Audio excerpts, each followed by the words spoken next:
Hi అండి. అందరికీ నమస్కారం. Welcome back to our channel. ఈరోజు మన ఛానల్‌లో tasty and simple mutton curry ఎలా ప్రిపేర్ చేసుకోవాలో నేర్చుకుందాం రండి. దీనికోసం ముందుగానే ఆనియన్స్, అలాగే అల్లం వెల్లుల్లి పేస్ట్‌ని ఇలా మొత్తం కలిపి పేస్ట్‌లా చేసి పెట్టుకోవాలండి.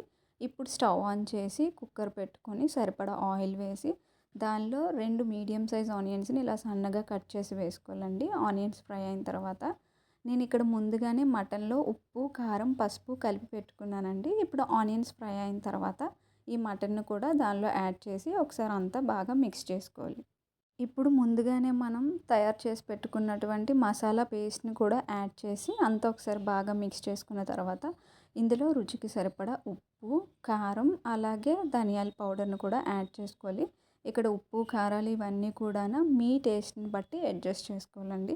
అన్నీ యాడ్ చేసుకున్న తర్వాత ఒక్కసారి కలుపుకొని ఒక 2 నిమిషాలు అలా ఉంచాలి.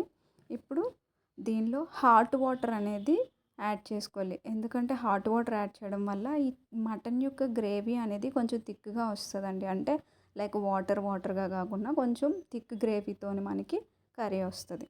ఇప్పుడు కుక్కర్‌ని మూత పెట్టి ఒక 5 విజిల్స్ వరకు వేయించుకోవాలండి. 5 విజిల్స్ వేసిన తర్వాత ఇలా మూత తీసి చూస్తే మనకి మటన్ గ్రేవీ అంతా దగ్గరకి అవుతుందండి. ఇప్పుడు ఈ స్టేజ్‌లో మనం సన్నగా కట్ చేసి పెట్టుకున్నటువంటి కొత్తిమీరను కూడా వేసుకొని ఒక 2 నిమిషాలు అయ్యాక స్టవ్ ఆఫ్ చేసుకుంటే విత్ థిక్ గ్రేవీతో tasty and simple mutton curry finished అండి. రెసిపీ కనుక మీకు నచ్చితే ప్లీజ్ లైక్ అండ్